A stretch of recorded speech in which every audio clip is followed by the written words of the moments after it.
आपण आज महिला दिन साजरा करू. ठीक आहे. ओके.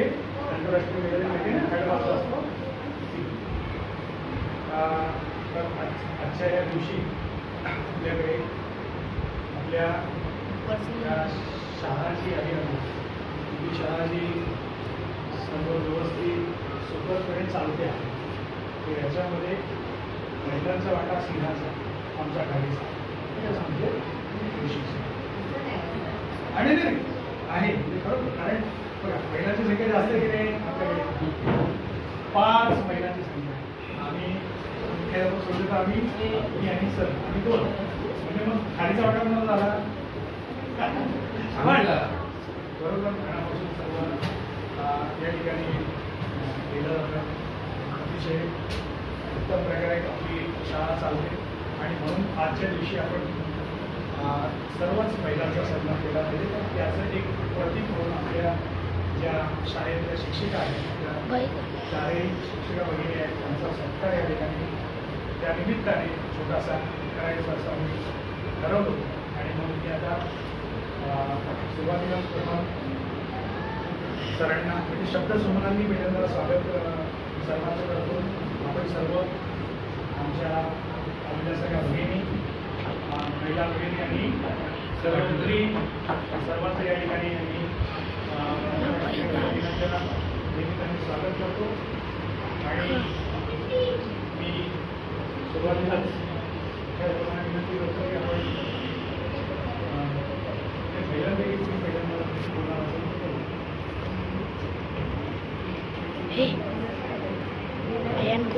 आमच्याकडे सुरुवात करून तुमच्याकडे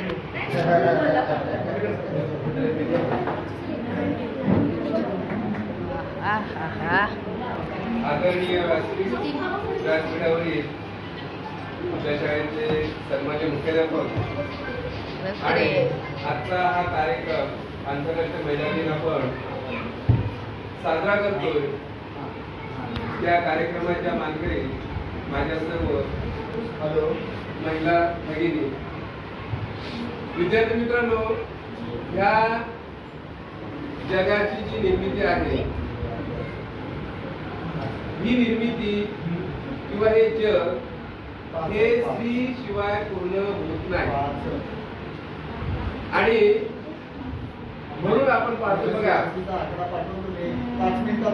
आपल्या संस्कृतीमध्ये आपण ज्या देवींची पूजा करतोय, उदाहरणार्थ दुर्गा माता आहे, होता नहीं है, संतोषी माता तुम्ही नाव ऐकलं असेल, वैष्णवी देवी, खूप देवी आहेत, लक्ष्मी देवी. ह्या सर्व स्त्रिया तुम्ही म्हणत त्यांना त्यांची पूजा का केली जाते. तर ह्या जगाच्या निर्मितीसाठी त्यांचं जे महत्व आहे किंवा त्यांनी केलेलं कार्य आहे त्या कार्याचा आदर ठेवून आपण त्यांना तो मान दिलेला आहे. एक प्रतिनिधित्व त्यांना दिलेलं आहे. प्रत्येक स्त्री, या प्रत्येक स्त्रीमध्ये ह्या देवीचा अंश आहे. मी आता तुला सांगितलं की हे जग जर टिकवायचं असेल किंवा या जगाची निर्मिती करायची असेल किंवा या जगात किती मोठ्या गोष्टी घडवायच्या असतील तर स्त्रियांशिवाय त्याला पूर्णत्व येणार नाही किंवा येत सुद्धा नाही. आता आपण चांद्रयान 3 पाहिलेलं आहे, पाहिलं ना. त्या ठिकाणच्या संशोधक होत्या, त्या संशोधकांमध्ये जास्तीत जास्त संख्या कोणाची होती? महिलांची आहे.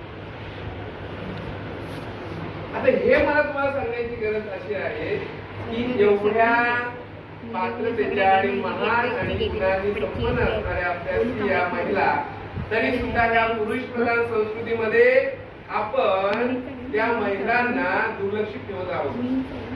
तुम्ही सुद्धा आपल्या वर्गात असणाऱ्या आपल्या भगिनी ज्यांना तुम्ही कुठेतरी कमी समजताय, नाही काय त्या मुली आहेत त्या काय करणार आहेत. काही मुलं आमच्या तुम्हाला बघून घेऊ, आजच एका मुलाने एका मुलीला मारलं. म्हणजे आपण हे पुरुष मंडळी आपण आहे या महिलांच्या प्रती किती म्हणजे चुकीचं वागतोय. बरं हे तुम्हाला माहिती आहे की आता घरी गेल्यानंतर तुमच्या आईने स्वयंपाक केला असेल तर तुम्ही जेवणार. बाबा कधी स्वयंपाक त्याला माहिती पण नसतं, पातेल कुठे तवा कुठे. तरी सुद्धा आपली ही परिस्थिती आहे, बरोबर की नाही. का असं कधी तुम्हाला माहिती आहे पप्पाने चपात्या भाजल्या तुम्ही खाल्ल्यात? आपल्या आईने, ही सुद्धा एक महिला आहे. आपली बहिणीकडे तुम्ही फेकून देतो दोन वरून तिला दम देऊन, नाही का? म्हणजे आपण किती चुकीचं वागतोय. तर हे अजिबात वागायचं नाही. आणि महिलांचं जे कार्य आहे किंवा त्याची महती आहे त्याला आपण जागलं पाहिजे.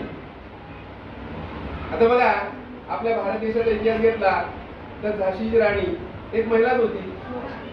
किती इंग्रजांविरुद्ध तिने खूप पराक्रम गाजवलेला आहे.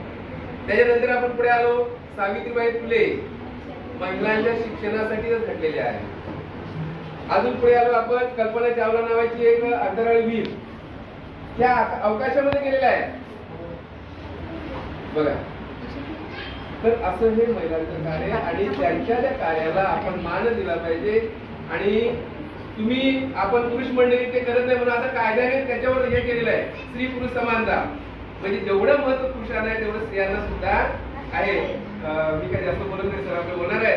तर अशा ह्या महिलांना मी अगदी नतमस्तक होऊन त्यांना नमस्कार करतोय. आणि महिलांचं जे कार्य आहे, पवित्र कार्य आहे, त्यांनी असं ते पुढे चालू ठेवावं. आणि अजून एक वाक्य म्हणेन की आपल्या शाळेतल्या ज्या महिला आहेत, आता मी 4-5 शाळा म्हणजे नोकरी लागल्यापासून 4-5 शाळा झालेल्या आहेत. काही जास्त पण नाही बदल झाले पाहिजे मोजक्यात, पण त्या 5 शाळांमधून मी आलोय ना, तर त्या शाळेत सुद्धा महिला स्टाफ होता. पण कुठेतरी एखादी शिक्षक मला ना ते जमत नाही, मला ते काय करता येतं, तुम्ही काय करायचं करा, असं उत्तर मिळत होती. पण आपल्या इथे जेवढ्या आमच्या सहकारी शिक्षिका आहेत, ह्या प्रत्येक कामामध्ये की बाबा हे काम सांगितलं आहे त्याने असं सरांनी सांगितलं की मला ते येत नाही सर, ते बघा तुमचं तुम्ही काय, असं नाही. प्रत्येक आमच्या शिक्षिका, आमच्या भगिनी त्या कामामध्ये तरबेज आहेत, अगदी तरबेज आहेत. एवढं बोलून मी या ठिकाणी थांबतो. धन्यवाद.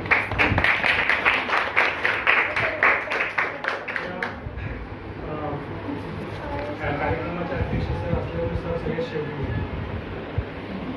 अध्यक्ष वाचतं आम्हाला बोलता येणार. त्यामुळे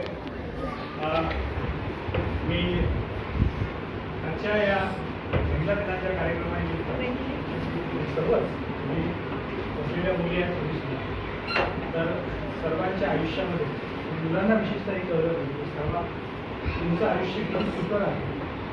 आणि महिलांचं आयुष्य, मग तुमची बहीण असेल, आई असेल, त्यांचं आयुष्य नंतर पुढे जाऊन म्हणजे दुःखकर किंवा दुःखकर असं आहे असं नाही म्हणणार, पण कष्टाचं आहे. तुम्ही बघा, तुम्ही तुमच्या घरी राहता बरोबर, मोठे व्हाल, लग्न कराल, नंतर जे काय असेल, पण आपण आपलं घर नाही सोडतो का, आपलं घर. पण आपल्या बहिणीला, आपल्या आईला, त्या बहीण मोठी झाल्यावर बहिणीचं लग्न होईल की तुमचं घर सोडून दुसऱ्या घरी. तुम्ही विचार करा, एक असा विचार करा की 18, 19, 20, 22, 24 जे काय ज्या वयात मुलीचं लग्न होतं त्या वयापर्यंत ती आपल्या घरी राहते. म्हणजे हे माझं घर असं म्हणून ते तिचंच घर असतं.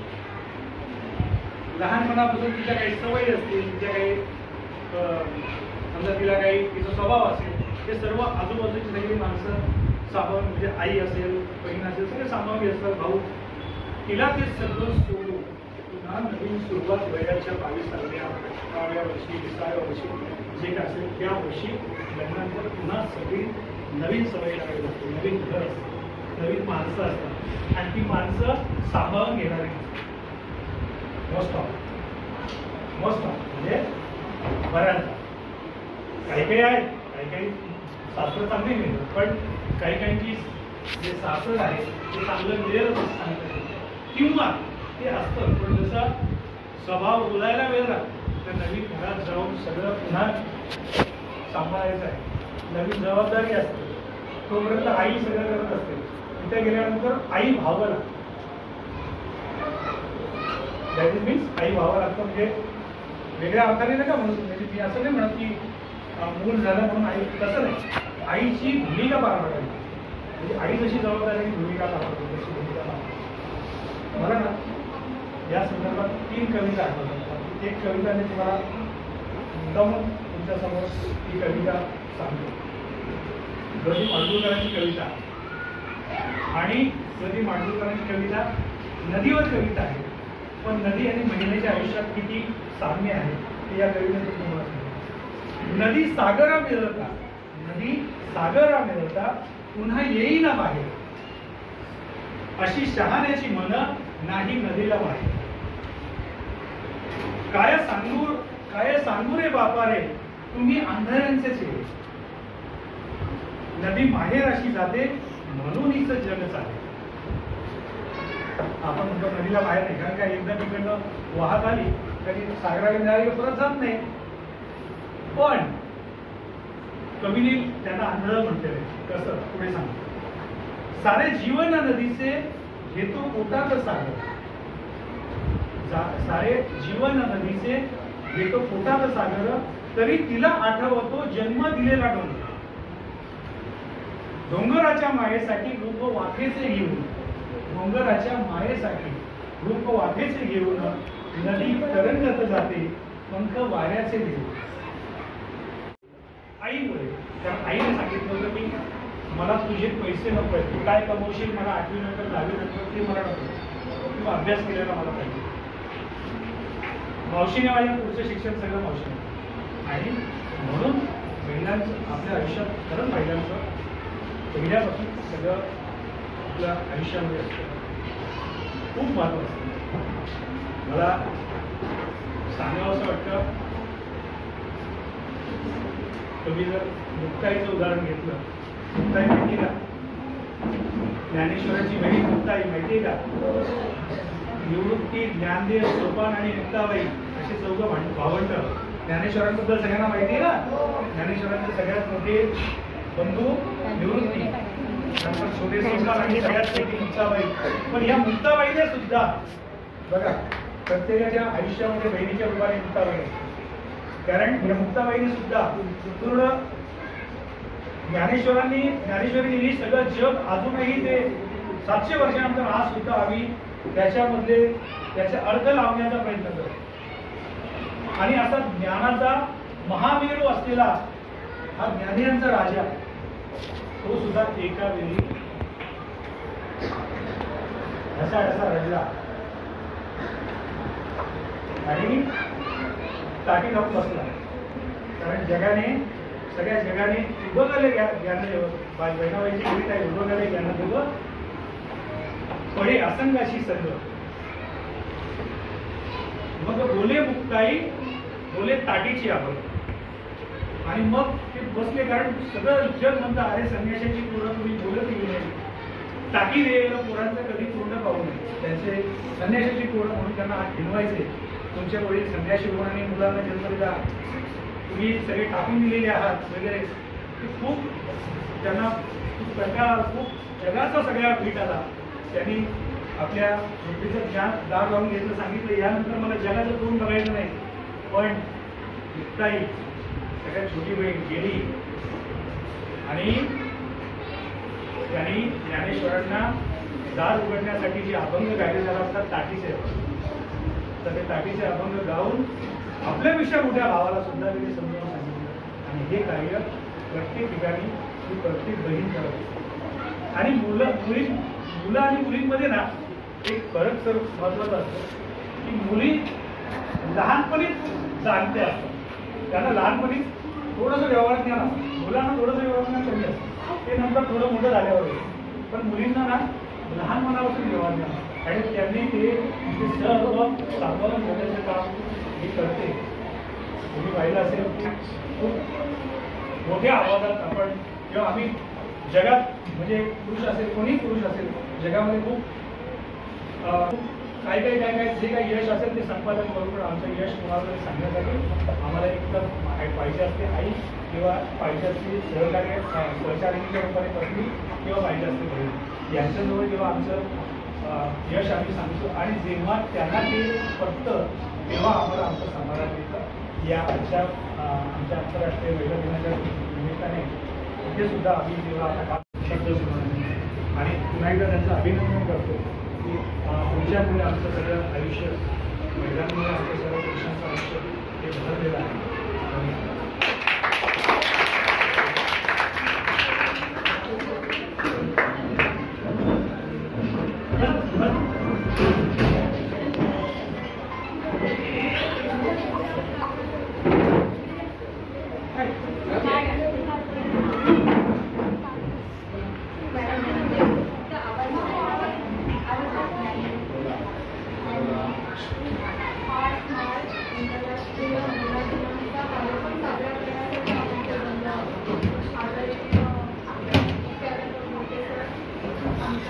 ज्येष्ठ शिक्षिका राजपूत मॅडम, आमचे ज्येष्ठ शिक्षक म्हणून कांबळे सर,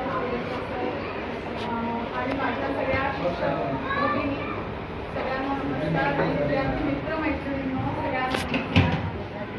आत्ता जो कार्यक्रम आम्ही साजरा करत आहोत हा आमच्यासाठी एक खूप काय म्हणतात त्याला सांगता येईल की छान अनुभूती आहे आमच्यासाठी की मला आतापर्यंत जी मी नोकरी केली आहे त्या पूर्ण माझ्या नोकरीच्या सेवा काळामध्ये हा पहिला असा सन्मान मिळण्याचा किंवा आमच्याबद्दल काहीतरी आदर व्यक्त करण्याचा हा पहिला कार्यक्रम मी अनुभवते आहे. कारण आतापर्यंत जसं कोलेकडचं म्हणाले तसं मी ज्या शाळेमध्ये होते तिथे सगळीकडे महिलाच शिक्षिका होत्या, पुरुष शिक्षक कोणी नव्हते. यापूर्वीही आमच्या शाळेमध्ये आम्ही सगळ्या महिला शिक्षिका होतो आणि हे प्रथम असं घडत आहे की आमचे शिक्षक आमच्याबरोबर सहकारी म्हणून आलेले आहेत आणि ते आमच्यासाठी आज आदर व्यक्त करण्यासाठी कार्यक्रम साजरा करत आहेत. यासाठी मी खरं बोलायला उभी आहे की तुमचे मी सुरुवातीलाच अतिशय आभार मानते, धन्यवाद देते की हा पहिला कार्यक्रम आहे आमच्या पूर्ण सेवा काळामध्ये की तिथे आमचं कुठेतरी थोडंसं कौतुक झालेलं आहे किंवा आम्हाला कुठेतरी कृतज्ञता आमच्याबद्दल व्यक्त केलेली आहे. तर हा दिवस जो आहे हा आपण सर्वच जण साजरा करत असतो. जास्त करून महिला तर आत्ताच्या काळामध्ये बघायला गेलं तर आत्ताच्या महिला ह्या इतक्या पुढारलेल्या आहेत, सक्षम झालेल्या आहेत, शिक्षण इतकं छान भेटलेलं आहे आणि त्यामुळे सक्षमीकरण झाल्यामुळे स्वतःच्या पायावर उभ्या असल्यामुळे आज त्यांना स्वातंत्र्य मिळालेलं आहे आणि या स्वातंत्र्यामुळे आज तो महिला दिन त्या स्वतःही साजरा करत आहेत. आणि आपल्याला ते बघायला मिळतात, व्हॉट्सअपचा जमाना आहे, नेट आहे, आपल्याला स्टेटसला वेगळे वेगळे कार्यक्रम पाहायला मिळतात. सगळ्या महिला सुद्धा स्वतः आनंद घेतात या दिवशी, हे आपल्याला पाहायला मिळतं. मला वाटतं आमच्या शाळेतल्या महिलांचं मात्र आजतागायत तसं कधी झालेलं नाहीये. हे काय माहिती नाही, सुदैव काय असेल ते, पण आमच्या बाबतीत असं आतापर्यंत तरी कधीही कोणताच महिला दिन साजरा झालेला नाही. कारण आम्ही कायम इथे महिलाच असायचो आणि आमचेच दिवस असायचे सगळे. त्यामुळे असा काही आमचा खास वेगळा असा आम्हाला स्टेटसला ठेवता येईल असा कार्यक्रम तरी कधी झालेला नाही.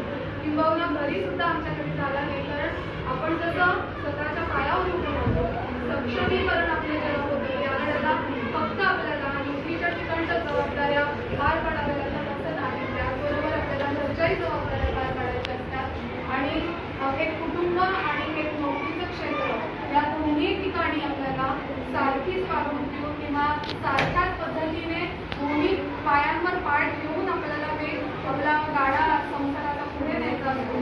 त्यामुळे त्यामध्ये संसारामध्ये पण आम्हाला तितकंच लक्ष द्यावं लागलं आणि शाळेमध्येही तेवढंच लक्ष देऊन काम करावं लागलं. त्या सगळ्यामध्ये आम्हाला स्वतःला आमच्या शिक्षिकांना किंवा आम्हाला आमच्या विद्यार्थिनींना सुद्धा घेऊन कधी महिला दिन साजरा करता आला नाही. म्हणजे खास जो वेगळा स्पेशल असा काही साजरा करता आला नाही. हे पहिलं आमचं वर्ष आहे की आज आम्ही हे अनुभवत आहोत. खूप आनंदाची बाब आहे आणि असं म्हटलं जातं की यत्र नार्यस्तु पूज्यन्ते रमन्ते तत्र देवताः. जिथे महिलांचा, आईचा, बहिणीचा आदर केला जातो तिथे देवता सुद्धा निवास करतात, राहतात, रममाण होतात. म्हणजे जिथे आईला, महिलांना जिथे आदर दिला जातो, सन्मान दिला जातो तिथे पुन्हा आपोआप तुमच्याकडे देव राहतात. देव राहतात म्हणजे काय, तिथे लक्ष्मी आली, सरस्वती आली, शक्ती आली, सगळेच आले. आत्ता जसं सरांनी सांगितलं की स्त्रीच्या अंगामध्ये मूलभूत निसर्गतःच एक सहनशक्ती देवाने तिला दिलेली आहे आणि या सहनशक्तीच्या जोरावर ती आत्तापर्यंत आपलं सगळं शारीरिक म्हणा, मानसिक म्हणा, प्रत्येक गोष्ट ही सहन करत असते. एक मूलभूत समजूतदारपणा हा निसर्गतःच मुलींच्या अंगी असतो आणि तोच नंतर कुठे पाहायला मिळतो. पण मला असं वाटतं की आत्ताच्या सध्याच्या काळामध्ये हे कुठेतरी थोडंसं कमी होत चाललेलं आहे किंवा काहींच्या बाबतीत ते कमी होत आहे असं वाटतंय. कारण जितक्या महिला शिकत आहेत, मुली शिकत आहेत किंवा स्वतःच्या पायावर उभं राहून काहीतरी कमवायचा प्रयत्न करत आहेत, त्याच वेळेला म्हणजे हे स्वातंत्र्य आपल्याला मिळाले. मला मुलींना सांगायचं आहे की शिक्षणाचं आपल्याला स्वातंत्र्य मिळालेलं आहे. त्या जोरावर आपण स्वतःच्या पायावर उभं राहण्याचा प्रयत्न करणार, अर्थार्जन पुरुषांबरोबर आपण अर्थार्जन करण्याचा प्रयत्न करत आहोत. पण त्याचबरोबर त्याच वेळेला आपली एक सहनशक्ती किंवा समजूतदारपणा आहे तो कुठेही कमी होता कामा नये. तितकंच त्याबरोबर ते स्वैरही वाहत आहेत, स्वैर वागत आहेत असंही आत्ताच्या काळात पाहायला मिळत आहे की जे आपल्यासाठी मुलींसाठी जे धोकादायक आहे, जे चांगलं नाही. आपल्याला ज्या वेळेला आपल्याला अर्थार्जन करण्यासाठी म्हणून आपण जेव्हा शाळेमध्ये शिकत आहोत, आपलं एक सबलीकरण आपण करत आहोत, त्यावेळेला आपला जो अंगभूत असलेला समजूतदारपणा तो कुठेतरी कमी होता कामा नये. तो जर आपला कमी झाला तर भावी आयुष्यामध्ये पुढच्या काळामध्ये स्वैर आचरणामुळे आपल्याला अनेक अडचणी, आपल्यावर स्वतःवर अनेक अडचणी येऊ शकतात की ज्या पुढच्या संसारामध्ये सुद्धा आपल्याला अनुभवायला मिळतात. आज मी शिकलेली आहे, मी कमावत आहे म्हणून मग मी कशीही वागेन, माझंच बरोबर आहे असं कुठेही आपण म्हणता कामा नाही की जे आत्ताच्या काळामध्ये थोडंसं होत चाललेलं आहे. असं फार कमी ठिकाणी आहे. तर म्हणाले की आपण मुली ज्या आहेत त्या सुरुवातीला आईवडिलांच्या घरी असतो, तिथे वातावरण, विचार, संस्कार सगळे वेगळे असतात आणि अचानक आपल्याला 20-22 वर्षांनंतर 23 वर्षांनंतर अचानक एखाद्या दुसऱ्या कुठल्या तरी म्हणजे एका कुंडीतून आपण बाहेर पडायचं, उपटायचं त्याला त्या लोकाला आणि दुसऱ्या कुंडीमध्ये जाऊन अचानक तिथे रुजवायचं. तर तिथे रुजण्यासाठी आपल्याला बराच काळ घालावा लागतो. तो काळ घालवायचा कारण तिथले आचार विचार वेगळा, तिथल्या पद्धती वेगळ्या, परंपरा वेगळ्या, तिथलं स्त्रियांना असलेली वागणूक वेगळी, हे सगळं वेगळं. आणि अशा ठिकाणी जेव्हा जायचं त्यावेळेला आपल्यामध्ये असलेला समजूतदारपणा जर कमी असेल तर आपण तिथे रुजू शकत नाही.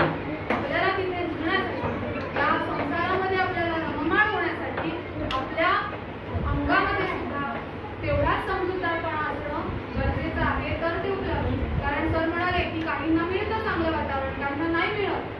कितीही चांगलं वातावरण असलं, कितीही सासरचे लोक चांगले असले तरी पण आपल्या घरातले संस्कार, आपले विचार की जेव्हा 20-22 वर्ष आईवडिलांच्या सहवासात आपण राहिलेलो असतो ते विचार आणि एकदम दुसरे विचार हे आपल्याला आत्मसात करायला वेळ लागतो. आपल्याला असं वाटायला लागतं नाही हे काय वेगळं आहे, हे फार वेगळं आहे, आमच्याकडे असं नव्हतं, माझ्या आईबाबांकडे असं नव्हतं, इथे खूपच वेगळं आहे. जरी ते कदाचित ते चांगलं पण असेल पण आपल्याला तिथे पाय रोवायला वेळ लागतात. ते विचार आपल्याकडे पर्यंत आणायला वेळ लागतो आपल्याला.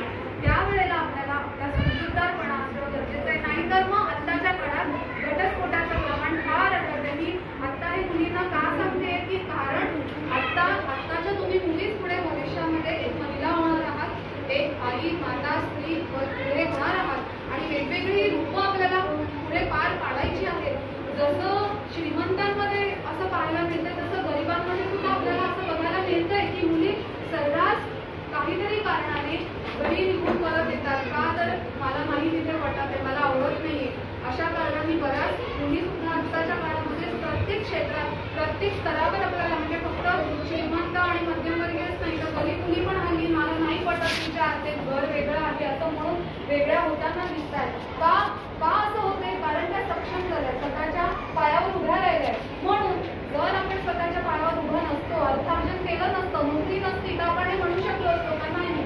कारण आपल्याला आपलं रोजीरोटी पूर्ण करण्यासाठी कोणासमोर तरी हात पसरावे लागत होते. त्यामुळे आपण तेव्हा ते करू शकत नव्हतो. पण आता जसं त्या सक्षम व्हायला लागल्या तसे हे विचारही हळूहळू मुलींमध्ये वाढायला लागले की नाही मला नाही पटत आहे मग मी नाही राहत. असं न करता दोन्ही बाजूंनी दोन्ही अंगाने विचार करून आपला समजूतदारपणा दाखवून एक विचारांची एक पातळी ठेवून आपण त्या घरामध्ये गेलं पाहिजे आणि आपलं पुढचं जे काम आहे ते केलं पाहिजे. तर हा जो स्वैराचार आहे हा आत्ता होता कामा नये. शिक्षणाबरोबर आपली एक वैचारिक पातळी पण वाढली पाहिजे, आपले संस्कारही वाढले पाहिजे.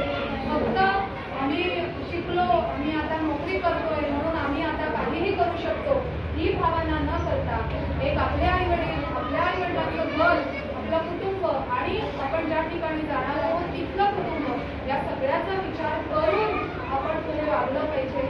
आणि हा जो महिला दिन आहे हा जो आपल्यासाठी म्हणून जो साजरा केला जातो, आदर म्हणून जो केला जातो. बघा एक पोळ्याला जो बैल असतो की नाही, बैलांना कसं पूर्ण झूल वगैरे लावतात, शिंगण सजवतात, पुरणपोळी काय काय त्याला खायला देतात. तो शेतकरी एक दिवस त्याची खूप छान सजवून वगैरे त्याची पूजा करतो बैल पोळ्याच्या दिवशी. आणि नंतर दुसऱ्या दिवसापासून तो पुन्हा रोज बैल तो दुसऱ्या दिवशी सुरू कामाला.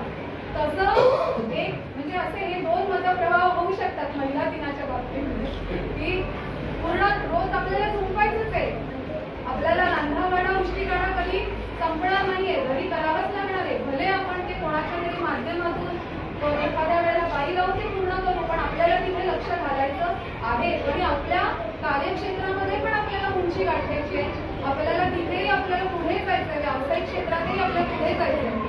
हे दोन्ही करत असताना हे जे आहे ते हा एक मतप्रवाह.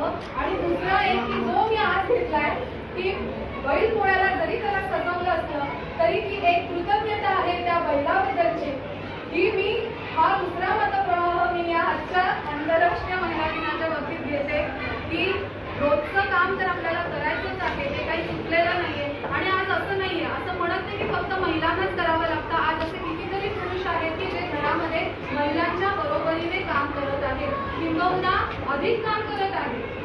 असंही आहे, असं नाहीये की फक्त स्त्रियांनाच त्रास होतोय, असं नाही. हे प्रत्येकाच्या घरातल्या वातावरणावर अवलंबून आहे. आज पुरुषही तितक्याच चांगल्या प्रकारे महिलांना मदत करत आहे किंवा जास्त मदत करत आहे, किंवा स्त्री एक कुठेतरी कमकुवत आहे शारीरिकदृष्ट्या म्हणून तिला ती कामं दिली जात नाही. आजही आपण बघा, बेड शुक्राला सांगितलं, एवढ्याला सांगितलं तर मुलांना बोलवतो पटकन, मुलींना नाही बोलवत. मुलींना आपण झाडू लोट, केर लोट हीच कामं सांगतो. असं खरं तर असं नाही व्हायला पाहिजे, कारण जेव्हा आपण 50% समानता मागतो ना त्यावेळेला आपण ही दोन्ही कामं आपणही करायलाच पाहिजे. मुलींनी पण बेड शुक्रायला पाहिजे आणि मुलांनी पण केर कचरा काढायलाच पाहिजे. हे तुम्ही पुढे लक्षात ठेवा मुलांनी की फक्त हे काम करणं हेच आपलं नाहीये, तर आपणही झाडू लोट, केर लोट हे आपल्याला आलं पाहिजे, ते आपणही घेतलं पाहिजे. जेव्हा आपण दोन्ही गोष्टी समान मागतो तेव्हा ही दोन्ही कामं आपल्याला करता आली पाहिजे, असं माझं मत आहे. आणि मी हा मतप्रवाह घेऊन जाईल की आज बैलपोळ्याला जो बैलाला जे सजवलं गेलंय, त्याला जे छान त्याला खाऊ घातलं गेलं, त्याची पूजा केली गेली आहे, तसंच या महिला दिनाच्या निमित्ताने आज आमचा जो छान सत्कार केला गेला किंवा आदर व्यक्त केलेला आहे तो मी आदर कृतज्ञता म्हणून जो केलेला आहे तो मी मतप्रवाह घेऊन हा महिला दिनाचा कार्यक्रम आमच्या शाळेतल्या ज्या शिक्षक बंधूंनी आमच्याबद्दल साजरा केला त्याबद्दल आणि तुमच्याशी जे 2 मिनिटं शब्द बोलले त्याबद्दल, संधी दिली त्याबद्दल आणि आपण सर्वांचे शिक्षक बंधूंचे मी आमच्या सर्व महिलांच्या वतीने आभार व्यक्त करते. धन्यवाद.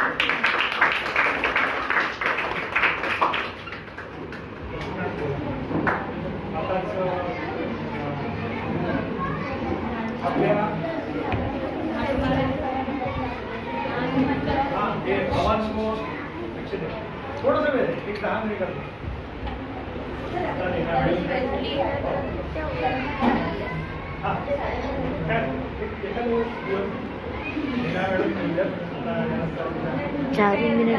बाकी कारण खूपच सगळं छान छान होतंय आणि सरांनी म्हणजे आपल्या तिन्ही सरांनी हे इतकं छान केलं कार्यक्रम. तर माझ्या पण आयुष्यात हा प्रथमच झाला सर, माझ्या पण आयुष्यात हा प्रथम झालेला आहे आणि मुलाने वगैरे केलेलं आहे कधी, पण असं ऑफिसमध्ये आणि आपल्या ह्या स्टाफमध्ये असं होणं हा माझ्यासाठी खरंच फार आनंदाचा आणि प्रथम असा हा कार्यक्रम आहे. त्याबद्दल मी आपल्या पूर्ण शिक्षक बंधूंचे खूप खूप आभार मानते आणि धन्यवाद देते.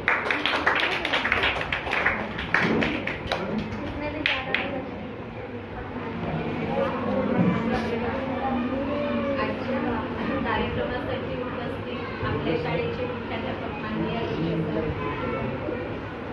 माझे ज्येष्ठ बंधू वाबळे सर, कोलेकर सर, त्याचप्रमाणे रजनीश मॅडम, माझ्या सर्व सहकारी, माझ्या मैत्रिणी, आज या ठिकाणी आपण 8 मार्चचा कार्यक्रम सादर करीत आहोत. खरं तर आता माझ्या वडिलांनी जे मत व्यक्त केलं की हा त्यांच्या आयुष्यातील पहिला दिन आहे, पण मी असं म्हणेन की आपण केवळ या दिनापुरता अवलंबून न राहता स्वतःला सिद्ध केलं पाहिजे. ज्याप्रमाणे लीना मॅडम म्हणाल्या, रोजचा दिवस हा महिला दिन असला पाहिजे. त्याचप्रमाणे ज्या पद्धतीने सांगितलं सरांनी की 50% आता आरक्षण दिलेलं आहे, बरोबर, महिलांना सुद्धा. तर केवळ महिलांनी पुढे न येता दोघांनी पण एकमेकांच्या बरोबरीने खांद्याला खांदा लावून जर एखादं कार्य हाती घेतलं तर ते कधीही विफल होणार नाही, ते सफलच होणार आहे. ही गोष्ट नेहमी लक्षात ठेवली पाहिजे. कधीही महिलांनी पुरुषांना कमी लेखलं नाही पाहिजे, त्याचप्रमाणे पुरुषांनी सुद्धा महिलांना कमी लेखता कामा नये, तरच हा संसाराचा गाडा यशस्वी होईल. मी माझ्या सर्व महिला भगिनींना महिला दिनाच्या शुभेच्छा देते. मला बोलण्याची संधी दिली त्याबद्दल आयोजकांचे आभार मानते.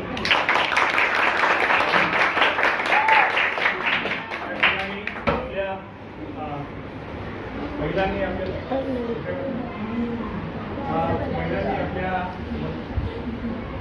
आपल्या महिला भगिनींनी आपले आपले विचार मांडलेले एका मॅडम जसं म्हणाल्या तर, आणि परत दिवस सांगितलं की प्रत्येक दिवस हा महिला दिन आणि खऱ्या अर्थाने तो महिला दिनच असतो प्रत्येक दिवस, पण आम्ही एकच दिवस साजरा करतो. आणि दुसरी गोष्ट अशी आहे की जसं लीला मॅडमने सांगितलं थोडं सूत्र असं पकडलं की ठीक आहे, गेली 2000 वर्ष समाजाने महिलांवर अन्याय केला. 1951 सालापर्यंत जी सगळ्यात मोठी लोकशाही म्हणणारी जी अमेरिका आहे तिथे सुद्धा महिलांना मतदानाचा अधिकार नव्हता. इंग्लंड जी लोकशाहीची जननी म्हटलं जातं तिथं सुद्धा महिलांना तो अधिकार नव्हता. म्हणजे आम्ही आजपर्यंत महिलांना कमी मानत आलो. आणि 50% लोकसंख्या, या जगातली जी 50% लोकसंख्या आहे ती आम्ही कृतीशीलतेपासून बाजूला ठेवली. कारण महिलांनी नोकरी करायची नाही, महिलांनी काही अशी कुठली कामं करायची नाही, हे सगळं ठेवलं. ते 50% जेव्हा आता सोबत येईल आणि जेव्हा आमच्या खांद्याला खांदा लावून महिला काम करतील तर अधिकार पण नाही. आणि तो अधिकार पण पुरुषांनी मोठ्या मनाने दिला पाहिजे. त्यांनी खळगा करता कामा नाही. कदाचित असं थोडंसं होतं की अरे म्हणजे एक आपले पारंपरिक विचार आहे की नाही महिला आहे मग तिने हे नाही केलं पाहिजे, ते नाही. ठीक आहे, थोडंसं आता ती जास्त मागेल, दिलं पाहिजे, अशी सगळी अवस्था आहे. मी सरांचं भाषण व्हायचं अगोदर आमचा सत्कार समाजासमोर सर्वात अगोदर आमच्या भगिनी आहेत, ज्येष्ठ भगिनी, त्यांचं या ठिकाणी मी स्वागत सत्कार छोटंसं पुष्पन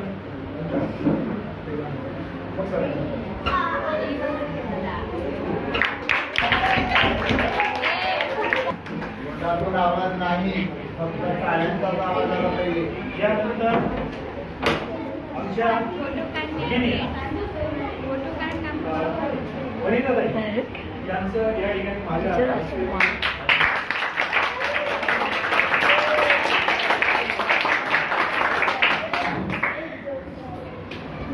यानंतर मी सरांना विनंती करतो आपल्या शुभ हस्ते लीला मॅडमची या ठिकाणी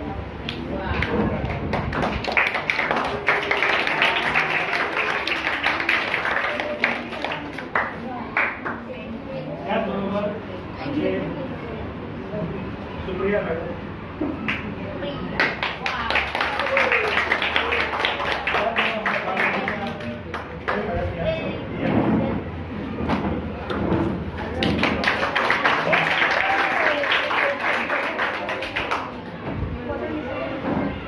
यानंतर या कार्यक्रमाचा शेवट अध्यक्षीय भाषणाने मी सरांना विनंती करतो की आपण आपले विचार मांडावे.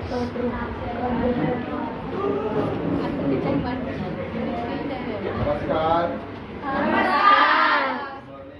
Good morning. काय नाही वाजले किती? Good afternoon. मॉर्निंग कसे बोलले त्याच्यासाठी मी बोललो. ऐका, मी तुम्हाला नेहमी एक शब्द सांगत असतो, मित्रांनो खूप ऐका, चांगला ऐका, खूप ऐका, चांगला ऐका. आणि खूप ऐकल्याने आणि चांगला ऐकल्याने काय होते, आपल्या वर्तनात बदल होतो. आपल्या वर्तनामध्ये बदल होतो. आता जे तुम्हाला सांगितलं आपल्या शिक्षिका होत्या, अगदी अमृतमय असं ज्ञान तुमच्या समोर सांगितलं. काही मुलांमध्ये या मुलींचं खूप लक्ष, काही मुलांचं अजिबात लक्ष नव्हतं. मित्रांनो, चांगलं नाही ऐकलं, वेळेत जर ऐकलं नाही तर आपल्या जीवनाला ती कलाटणी नाही. आपल्याला जी पुढचं पाऊल आहे हे सुधारायला वेळ लागेल. काय होईल? वेळ लागेल. कल का करना आज करले और आज का करना अब करले असं म्हणतात. बरोबर आहे? लक्षात ठेवा, हा क्षण गेला तर पुन्हा तो क्षण येणार नाही. आणि मी काही जास्त बोलणार नाही, पण एक तुम्हाला सांगून जाईल की लग्न असतं ना, लग्नामध्ये म्हाताऱ्याला मान नसतो, एवढा मान कुणाला असतो? म्हातारीला असतो. कुणाला असतो? तर आपल्यातल्या ज्येष्ठ शिक्षिका वयोवृद्ध आणि कटोवृद्ध राजपूत मॅडम नाही म्हणत होत्या, नाही म्हटलं मी बोलणार नाही, पण जे काही बोलल्या, जे काही 4 शब्द बोलले ते खूप मोलाचे आणि अजून एक मुद्दा सांगितला. मॅडम म्हटल्या की दररोज महिला दिन पाहिजे, तो आहे. दररोजचा महिला दिन आहे, कारण तुमच्यामुळे आमचं असं पान सुद्धा हालत नाही. नाश्ता नाही दिला तरी चालेल का? तयारी करून नाही दिली नाही चालणार. कपडे नाही धुतले नाही चालणार नाही. बरोबर आहे? घराची झाडलोट नाही केली चालणार नाही. पोरांना व्यवस्थित सांभाळलं नाही चालणार नाही. स्वयंपाक केला नाही चालणार नाही. हे कुणामुळे आहे? महिलांमुळे. बरोबर आहे? आणि घरातली एकच व्यक्ती अशी आहे, घरातली एकच व्यक्ती अशी आहे, ती म्हणजे त्या घरातली महिला, त्या घरातली आई, त्या घरातली महिला, ज्या घरातली महिला उच्च शिक्षित, ज्या घरातली महिला हुशार, ज्या घरातली महिला सुसंस्कारित, हे घर नसून मंदिर असते. काय असते? मंदिर असते. बस तुम्हाला घडवणारी आई. मी कुणासाठी आहे रे? मी कुणासाठी? मी कुणामुळे आहे? आई. महिला. आईमुळे. मी कुणामुळे आहे? आई. आईमुळे. आपण सर्वजण जर कुणामुळे आहोत? आई. शिवाजी महाराजांनी एवढा इतिहास घडवला ते कुणामुळे होते? आई. आईमुळे. जे ज्ञानकम त्यांना पाजले, जे अमृत पाजलं, जे संस्कार केले ते एका महिलेने केले. वडील कुठे होते? शिवरायांचे वडील कुठे होते?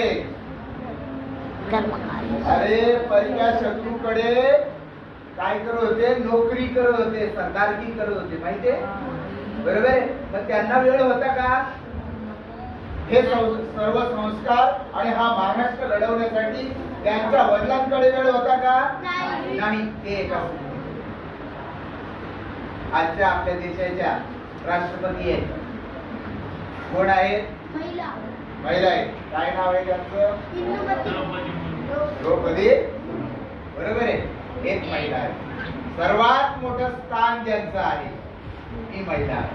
म्हणून मी या आमच्या महिला भगिनींना सांगेन, बस तुम्ही मागूच नका. हा प्रत्येक दिवस तुमचा आहे. हो, आम्ही पण कुठे कीर्तनाला भजनाला जायला जर निघालो ना आणि माझ्या बायकोनी जर सांगितलं आज जाऊ, संपला आमचा इतिहासच तिथे संपला.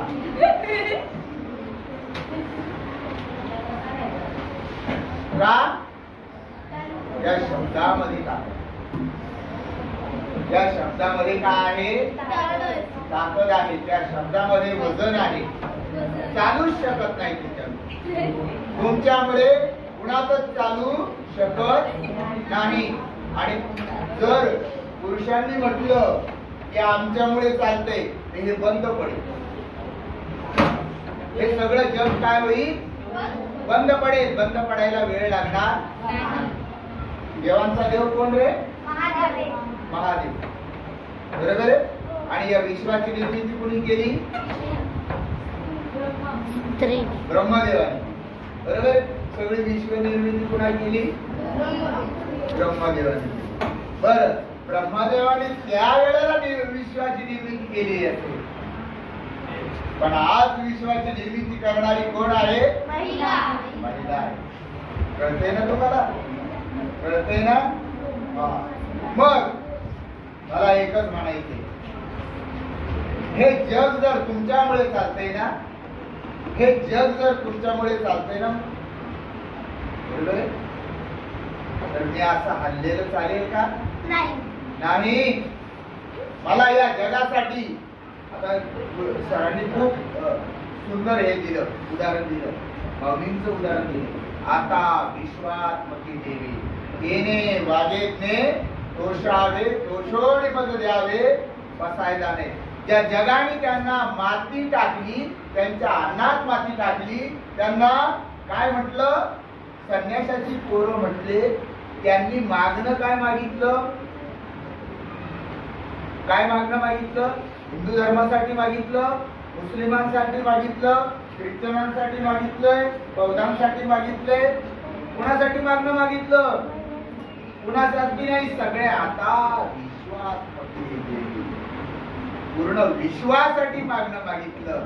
कुणाकडेही तोंड करून, कुणाकडे बोट करून, कुणाचं असं वैयक्तिक मागणं मागितलं नाही. ती माऊली. माऊली म्हणजे त्यांना आईची संबोधना दिलेली. काय कोणाची संबोधना दिली? आईची संबोधना. म्हणून ते मोठे. आणि आज महिला का मोठी? तुमच्यामुळे. हे तुमच्यामुळे चालले. अजूनही एक गोष्ट सांगून जाईल, एक गोष्ट सांगेल.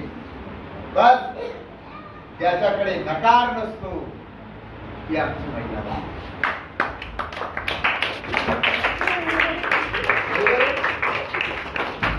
बहिणीला आईला कपडे धुवायला सांगितले, फेकून दिले का तुमचे कपडे? कधी नाही.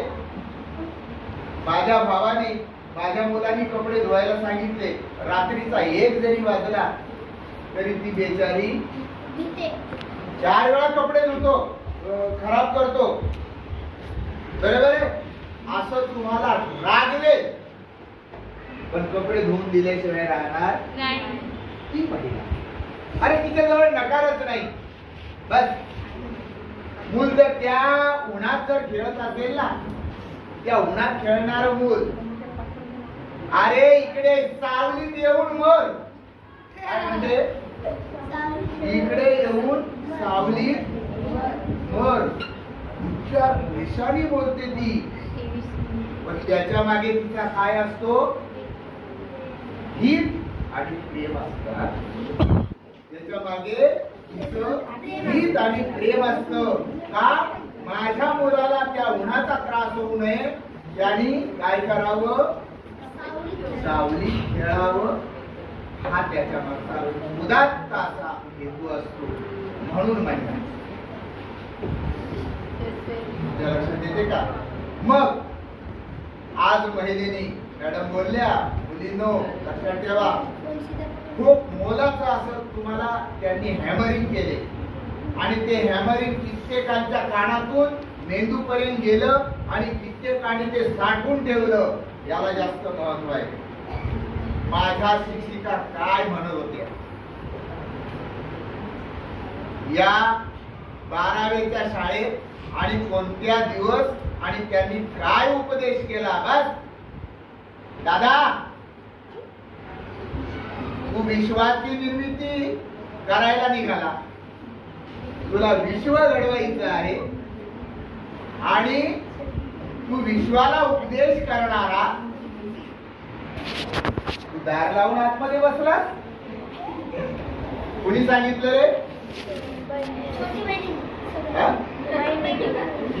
बरोबर सांगितलं त्याने. कुणी सांगितलं? छोटी बहिणीचं नाव काय होतं? बघा त्याचं किती लक्ष आहे मित्रांनो. याच्यासाठी चांगलं आहे का? एका चिमुरड्या शेमड्या मुलीनी मोठ्या भावाला उपदेश करावा, काय तो अधिकार? एक छोटीशी चिमुरडी, काय तो अधिकार? आणि एवढंच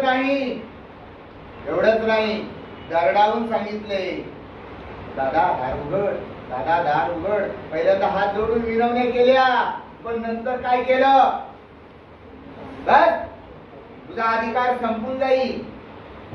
तू जर असं अहंकार जर आला, तुला जर क्रोध आला, तू जर क्रोधी झालास, तर इथे तू काय झाला? संपला. काय म्हटलं?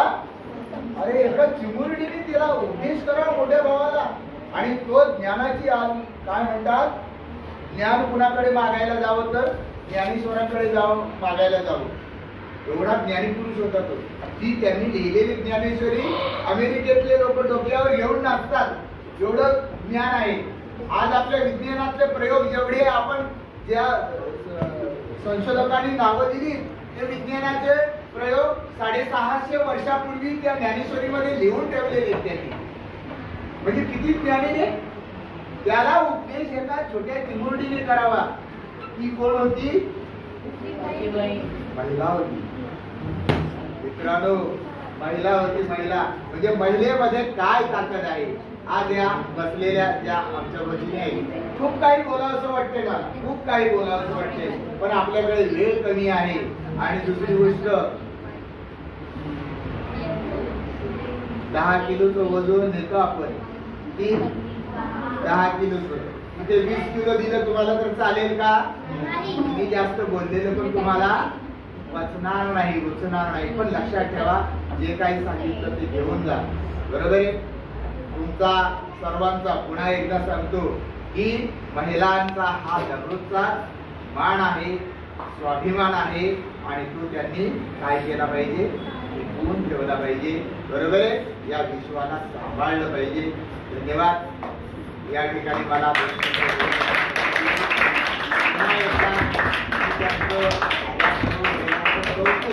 आणि आभार मानतो. याच ठिकाणी तुमचे सर्वांनी व्यवस्थित ऐकून घेतलं, तुमचेही आभार मानतो, सगळ्यांचेच आभार मानतो. आणि या ठिकाणी हा कार्यक्रम संपला असं जाहीर.